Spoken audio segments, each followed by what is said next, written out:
ہمارے بزرگوں نے 10 اعمال ایسے لکھے ہیں کہ جن کے کرنے سے انسان کا خاتمہ اچھا ہوتا ہے، اسے کلمے پہ موت آتی ہے۔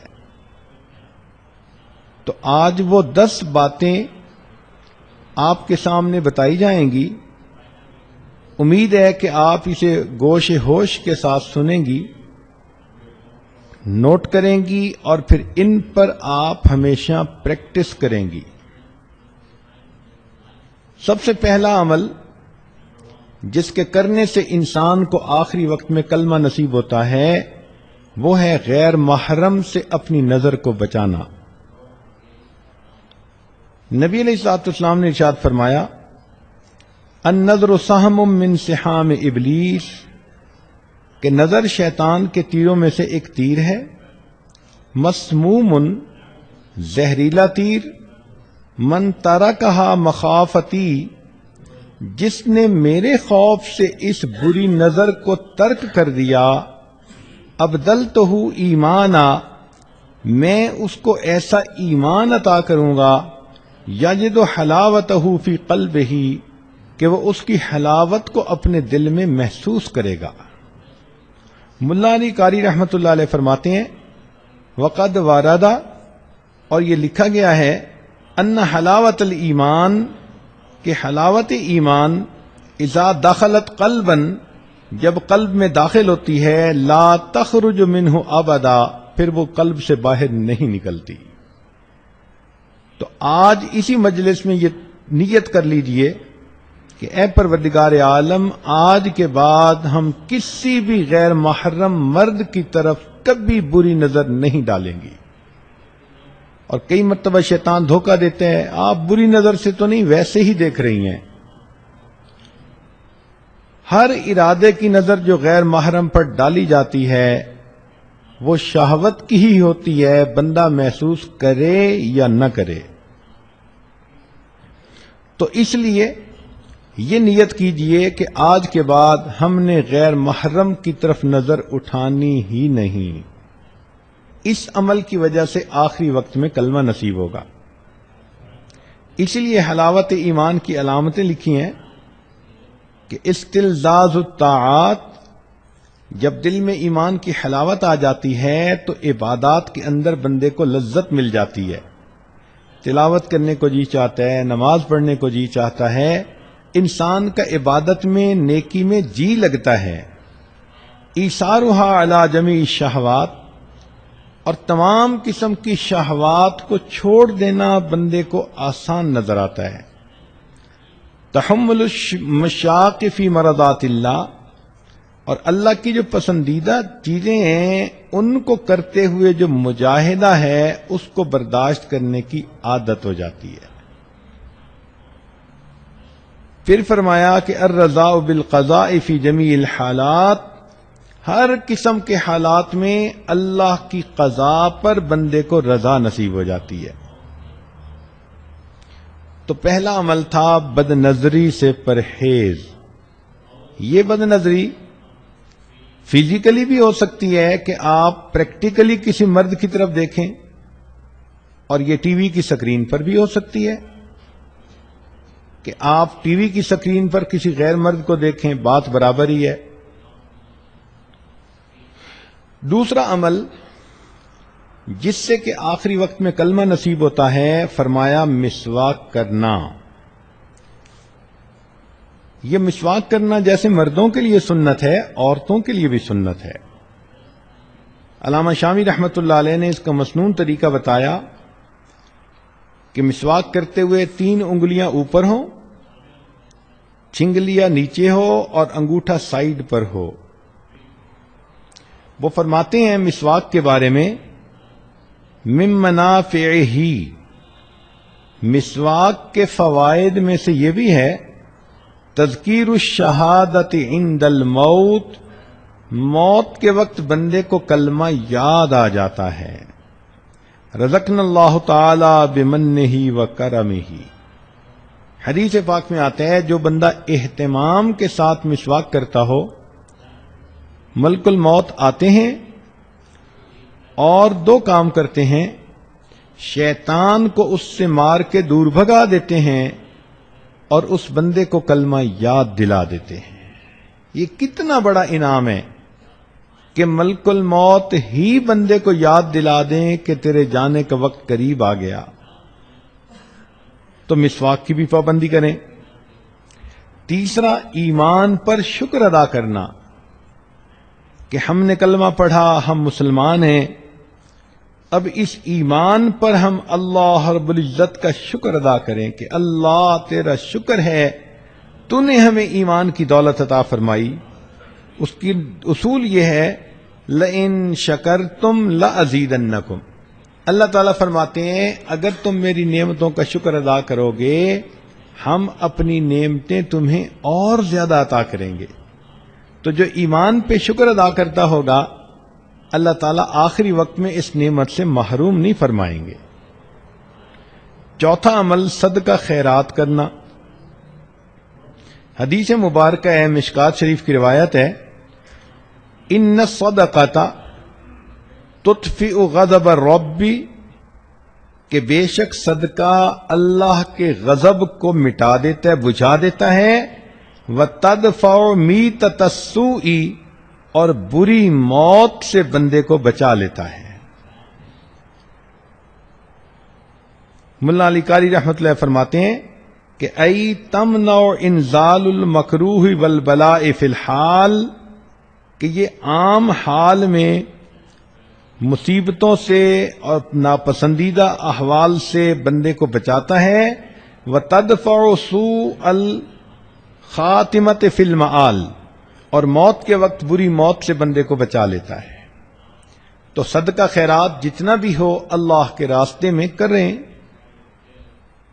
اپنے خامن سے اجازت لیں۔ ضروری نہیں ہوتا کہ ایک بندہ $10,000 نکالے تو اس کو صدقہ کہتے ہیں۔ آپ نے $1 بھی اللہ کے راستے میں اگر نکالا تو اس پر بھی صدقے کا ثواب ملے گا۔ حدیث پاک میں آتا ہے کہ قیامت کے دن کچھ ایسے بھی خوش نصیب ہوں گے، ایک مٹھی جو اللہ کے راستے میں خرچ کرنے پر اللہ ان کو جنت عطا فرما دیں گے۔ پانچواں، اہل اللہ کے ساتھ بیعت کا تعلق ہونا، قلبی تعلق ہونا، ان کی صحبت نصیب ہونا۔ اس کی وجہ یہ کہ اللہ رب العزت کے پیارے حبیب صلی اللہ علیہ وسلم نے فرمایا ہم رجال لا یشقى جلیسہم، یہ وہ لوگ ہیں کہ جن کے پاس بیٹھنے والا کبھی بدبخت نہیں ہوتا۔ اور بدبخت تو وہی ہوتا ہے کہ جس کو آخری وقت میں کلمہ نصیب نہ ہو۔ تو اس حدیث پاک سے بھی ثابت ہوتا ہے کہ اس تعلق کی وجہ سے اللہ رب العزت آخری وقت میں کلمہ نصیب فرما دیتے ہیں۔ حضرت مفتی محمد شفیع رحمۃ اللہ علیہ فرماتے ہیں کہ میں نے مولانا روم رحمۃ اللہ علیہ کا شعر پڑھا، یک زمانہ صحبت با اولیاء بہتر از 100 سال اطاعت بے ریا، کہ اللہ والوں کی تھوڑی دیر کی صحبت 100 سال کی بے ریا عبادت سے بہتر ہے۔ تو فرماتے ہیں کہ میرے ذہن میں ایک سوال پیدا ہوا کہ اگر 100 سال کی عبادت سے بہتر ہے یہ کہتے تو ماننے والی بات تھی، مگر انہوں نے تو فرمایا کہ 100 سال کی بے ریا عبادت سے بہتر ہے۔ چنانچہ میں نے حضرت تھانوی رحمۃ اللہ کی خدمت میں عرض کیا کہ حضرت یہ شاعر لوگ بہت افراط و تفریط کے مرتکب ہوتے ہیں، مجھے لگتا ہے کہ مولانا روم رحمۃ اللہ علیہ سے بھی اس پوائنٹ پر کچھ ایسا ہی معاملہ ہوا کہ انہوں نے فرمایا کہ اہل اللہ کی ایک لمحہ کی صحبت 100 سال کی بے ریا عبادت سے بہتر ہے۔ تو حضرت تھانوی رحمۃ اللہ علیہ نے فرمایا کہ اس شعر کو میں پڑھوں؟ جی حضرت پڑھیں۔ تو حضرت نے پڑھا یک زمانہ صحبت با اولیاء بہتر از 1,00,000 سال اطاعت بے ریا، کہ اہل اللہ کی ایک لمحہ کی صحبت 1,00,000 سال کی بے ریا عبادت سے بہتر ہے۔ تو میں نے کہا کہ حضرت 100 سال مجھے سمجھ نہیں آ رہے تھے، آپ نے تو الٹا 1,00,000 سال کی بات کر دی۔ تو پھر حضرت نے اس کا تحقیقی جواب دیا، فرمایا کہ دیکھو کوئی بندہ 1,00,000 سال کی عبادت کر لے، کیا اس کے پاس گارنٹی ہے کہ اس کو کلمے پہ موت آئے گی؟ میں نے کہا نہیں۔ فرمان لگے ہمارے سامنے شیطان کی مثال موجود ہے کہ اس نے زمین کے چپے چپے پہ سجدے کیے، لاکھوں سال اس نے اللہ کی عبادت کی، لیکن آخری وقت میں اللہ کے دربار سے دھتکار دیا گیا اور یہ مرتد بن گیا۔ بلم باور کی مثال ہے، 300 سال اس نے عبادت کی تھی، لیکن آخری وقت میں اس کا انجام برا ہوا، قرآن مجید میں موجود ہے۔ تو معلوم ہوا کہ جتنی مرضی کوئی عبادت کر لے، انجام کے بارے میں کوئی گارنٹی نہیں دی جا سکتی۔ تو حضرت نے فرمایا کہ دیکھو یہاں تو اللہ کے پیارے نبی صلی اللہ علیہ وسلم گارنٹی دے رہے ہیں، ہم رجال لا یشقا جلیسہم، کہ یہ وہ لوگ ہیں کہ جن کے پاس بیٹھنے والا بدبخت نہیں ہوتا، یعنی آخری وقت میں کلمے سے محروم نہیں کیا جاتا۔ تو پھر تو ان کی ایک لمحے کی صحبت واقعی 1,00,000 سال کی عبادت پر فضیلت رکھتی ہے۔ چھٹا عمل جس کی وجہ سے انسان کو آخری وقت میں کلمہ نصیب ہوتا ہے، کہ اللہ تعالیٰ فرماتے ہیں کہ یحبہم ویحبونہ، اللہ ان سے محبت کرتا ہے، وہ اللہ سے محبت کرتے ہیں۔ آپ اپنی زندگی میں اللہ سے محبت کریں، محبت کی حرارت آپ کو دل میں محسوس ہو، اللہ کے لیے کھائیں پئیں سوئیں جاگیں، زندگی کا ہر کام اللہ کے لیے کریں، اللہ کو یاد کریں، راتوں کی تنہائی میں دعائیں مانگیں، لو لگا کے بیٹھیں۔ جیسے بندے کو محبت کی وارمنس فیل ہوتی ہے، ایسے اللہ رب العزت کی محبت کی وارمنس کو فیل کریں۔ ہمارے مشائخ نے لکھا ہے کہ جو شخص دنیا میں اللہ رب العزت سے محبت کرے گا، اللہ تعالیٰ آخرت میں اس کو اپنے دشمنوں کی قطار میں کبھی کھڑا نہیں فرمائے گا۔ یہ کیسے ہو سکتا ہے کہ بندہ تو دنیا میں اللہ سے محبت کی کوششیں کرتا رہا ہو اور اللہ رب العزت اتنے رحیم اتنے کریم اور پھر اسے اپنے دشمنوں کی قطار میں کھڑا کر دیں؟ یہ ہرگز نہیں ہو سکتا۔ 7واں، گناہ سے پرہیز، زنا سے پرہیز۔ چنانچہ حدیث پاک میں آتا ہے وَأَمَّا مَنْ خَافَ مَقَامَ رَبِّهِ، قرآن مجید کی آیت، وَنَهَى النَّفْسَ عَنِ الْهَوَىٰ فَإِنَّ الْجَنَّةَ هِيَ الْمَأْوَىٰ، کہ جو شخص اللہ رب العزت کے سامنے کھڑے ہونے سے ڈرے اور اس نے اپنے نفس کو خواہشات کو روک لیا، اللہ فرماتے ہیں کہ اس کا ٹھکانہ جنت ہوگی۔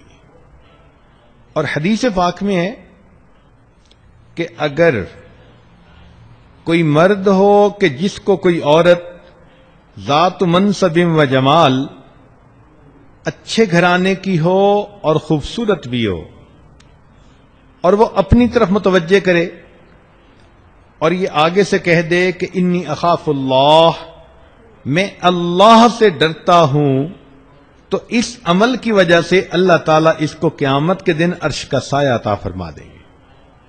اور یہی چیز عورت کے لیے بھی،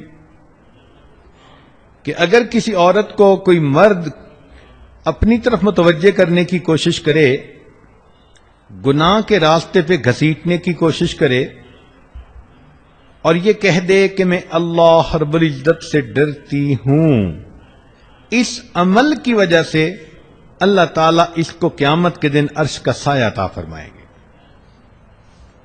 شاید ہی کوئی عورت ہو، لڑکی ہو، جس کو اپنی زندگی میں قریب کے لوگوں میں سے کسی نہ کسی کی طرف سے ایسا اشارہ نہ ملا ہو، تو اگر کوئی ایسی کوشش کرے تو اس کا ایک جواب انی اخاف اللہ، میں اللہ سے ڈرتی ہوں۔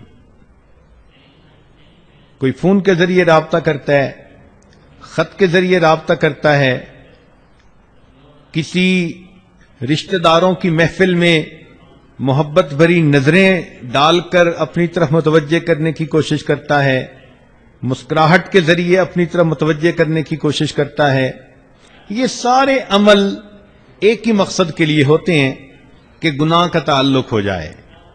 تو اگر کوئی بھی ایسی انویٹیشن کسی کی طرف سے ہو اور عورت آگے سے کہہ دے دل میں کہ انی اخاف اللہ، میں اللہ سے ڈرتی ہوں، اور اپنی عزت کی حفاظت کر لے، اللہ تعالی موت کے وقت اس کو کلمے پہ موت عطا فرمائیں گے۔ 8واں عمل، اذان کے بعد دعا پڑھنا۔ چنانچہ جب اذان ہوتی ہے تو سنت یہ ہے کہ مؤذن جو کہہ رہا ہے وہی کہتے رہیں،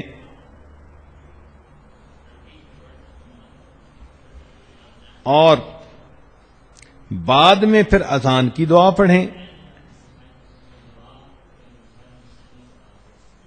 بخاری شریف کی روایت ہے، نبی علیہ السلام نے فرمایا کہ جو اذان کے بعد یہ دعا پڑھے گا، حلت لہو شفاعتی، قیامت کے دن اس بندے کو میری شفاعت نصیب ہوگی۔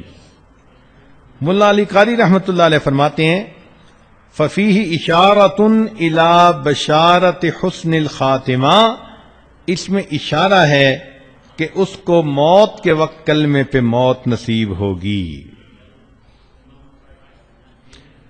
اور حدیث پاک میں ایک دعا بھی ہے کہ جو آدمی یہ دعا مانگے گا تو اللہ تعالیٰ اس کو ایمان پہ موت عطا فرما دیں گے، اور وہ دعا بہت چھوٹی سی ہے، دن میں بھی مانگے رات میں بھی، اللہم بارک لنا فی الموت وفیما بعد الموت۔ اللہ تعالیٰ سے یہ دعا مانگیں کہ یا حی یا قیوم برحمتک استغیث، کلمے کی کثرت کریں،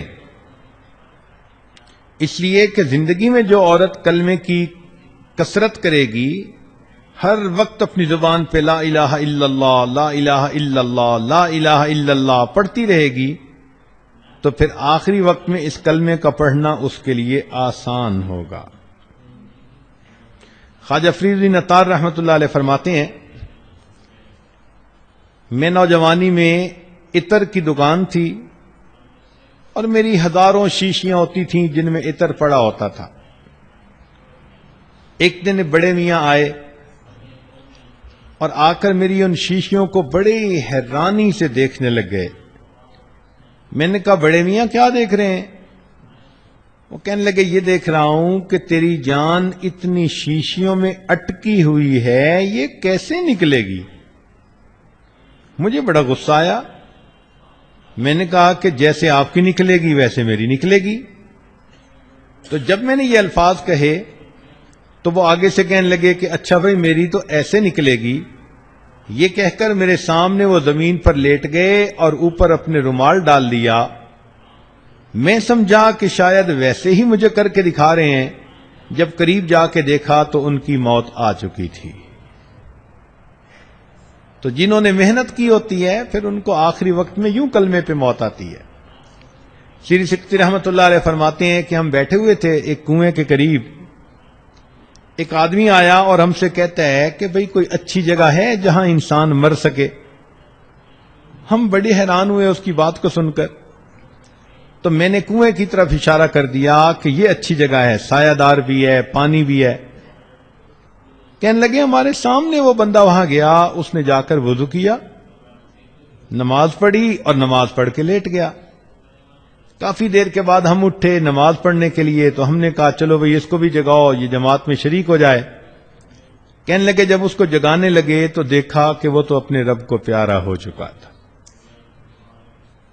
تو جنہوں نے نیکی پر زندگیاں گزاری ہوتی ہیں پھر ان کو آخری وقت میں یوں موت آتی ہے۔ تو ابو ذرہ رحمت اللہ علیہ کی بات ہو رہی تھی کہ ان کے شاگرد موجود تھے، آخری وقت ان کا قریب آ گیا۔ اب شاگرد حیران کہ ہم حضرت کو کلمہ کیسے یاد دلائیں، یہ تو ہمارے استاد ہیں۔ تو انہوں نے سوچا کہ جس حدیث مبارکہ میں کلمے پہ موت آنے کی بشارت ہے، ہم اس کی روایت پڑھتے ہیں ان کے سامنے تو خود بخود یاد آ جائے گی۔ تو انہوں نے وہ روایت پڑھنی شروع کر دی۔ جیسے ہی انہوں نے ان فلاں کی بات کہی تو کہتے ہیں کہ حضرت نے وہ حدیث خود پڑھنی شروع کر دی، اور پڑھتے پڑھتے جب انہوں نے کہا من کان آخر کلامہ لا الہ الا اللہ، تو الا اللہ کے لفظ کہنے پر ان کی روح نکل گئی اور وہ اللہ کو پیارے ہو گئے۔ علماء نے لکھا ہے کہ انہوں نے پریکٹیکلی دکھا دیا کہ جس کا آخری لفظ لا الہ الا اللہ ہوتا ہے وہ پریکٹیکلی جنت کے اندر داخل ہو جاتا ہے۔ 10واں عمل جس سے کہ آخری وقت میں موت نصیب ہوتی ہے، یہ دعا باقاعدگی سے مانگیں، ربنا لا تزغ قلوبنا بعد اذ ہدیتنا وہب لنا من لدنک رحمہ انک انت الوہاب، کہ اللہ ہدایت دینے کے بعد ہمارے دلوں کو ٹیڑھا نہ کر دینا۔ اگر دل ٹیڑھے نہ ہوئے تو یقیناً انسان کو کلمے پہ موت آئے گی۔ یہاں پر حب لنا کا لفظ استعمال ہوا۔ ہبہ کا لفظ ہوتا ہے کہ بغیر استحقاق کے کسی کو کوئی چیز دے دی جائے، تو معلوم ہوتا ہے کہ یہ جنت بندے کے عملوں کی قیمت نہیں، اللہ اپنے فضل سے جس کو چاہتا ہے عطا کر دیتا ہے۔